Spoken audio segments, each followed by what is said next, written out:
أعوذ بالله من الشيطان الرجيم.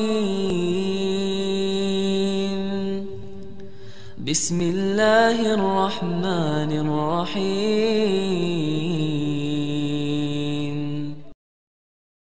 بسم الله الرحمن الرحيم. الحمد لله رب العالمين الرحمن الرحيم مالك يوم الدين.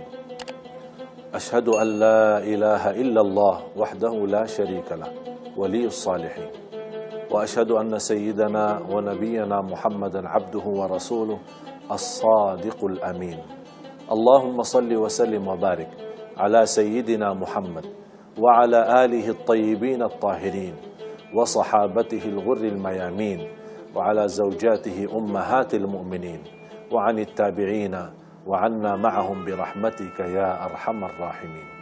سبحانك لا علم لنا إلا ما علمتنا إنك أنت العليم الحكيم. أعوذ بالله من الشيطان الرجيم. بسم الله الرحمن الرحيم. قل إن الموت الذي تفرون منه فإنه ملاقيكم ثم تردون إلى عالم الغيب والشهادة فينبئكم بما كنتم تعملون.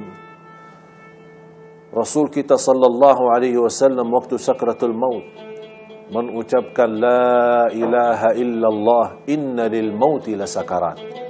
La ilaha illallah, sungguh kematian itu memiliki sakarat yang amat susah dan amat berat.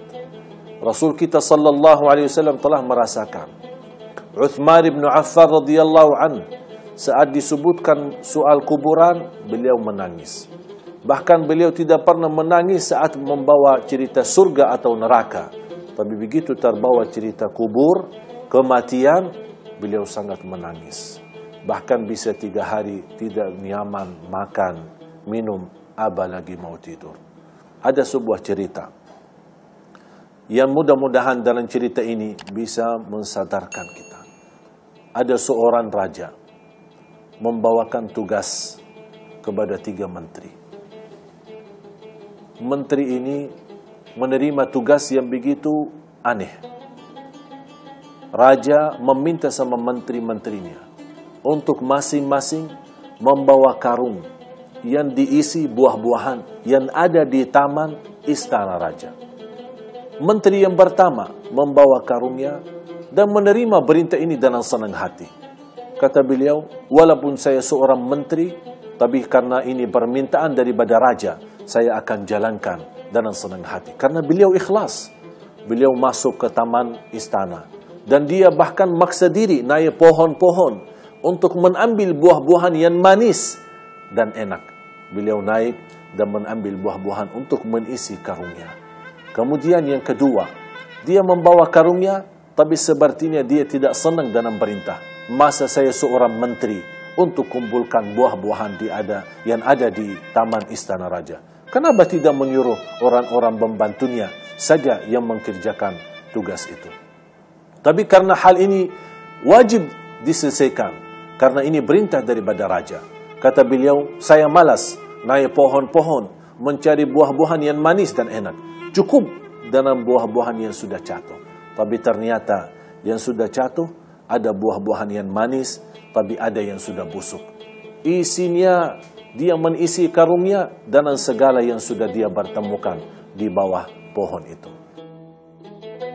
Terus yang ketiga, dia mendapatkan karungnya, tapi dia merasa kesal. Tidak senang sama sekali dengan tugas itu. Bahkan dia marah terhadap raja.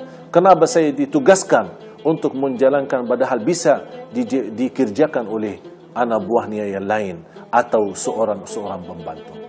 Tapi karena beliau wajib menyelesaikan tugas ini, dia membawa karungnya dan mengisi rumput-rumput yang ada di taman istana raja. Malas dia cari pohon-pohon atau buah-buahan yang manis. Tiga-tiganya sudah begitu selesai tugasnya masing-masing menghadap raja.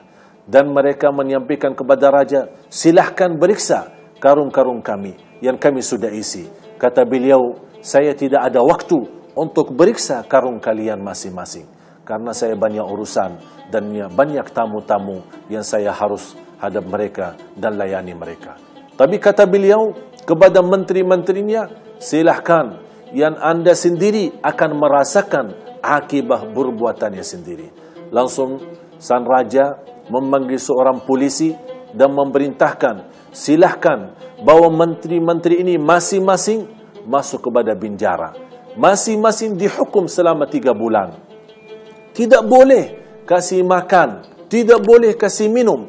Hanya karung masing-masing boleh dibawa masuk. Apa yang terjadi? Menteri yang pertama yang ikhlas, jujur, amanah, menjalankan tugas itu dengan senang hati. Begitu masuk penjara, dia buka karungnya.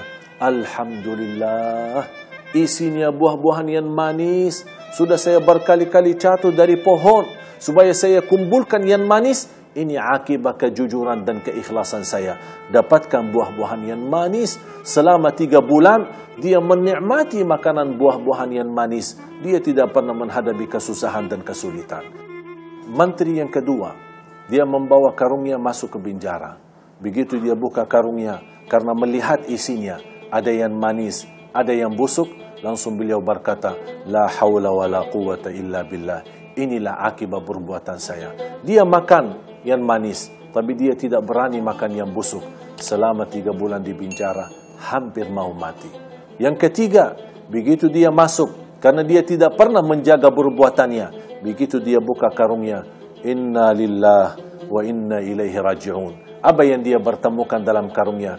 Rumput-rumput. Itulah akibat perbuatannya sendiri. Disitulah dia menghadapi perbuatannya sendiri. Dan dia bahkan mati di dalam penjara karena dia tidak bisa makan rumput yang sudah ada. Apa yang kita bisa ambil pelajaran dari cerita ini?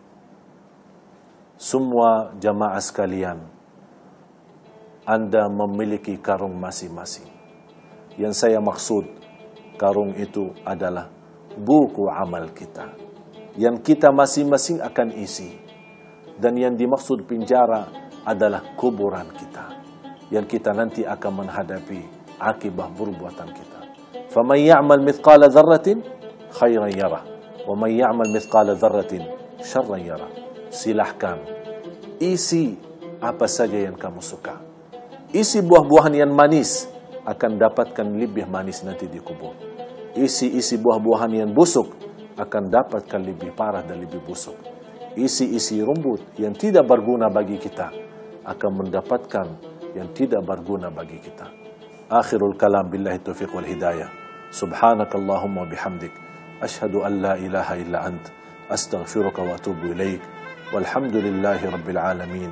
Wassalamu alaikum warahmatullahi wabarakatuh.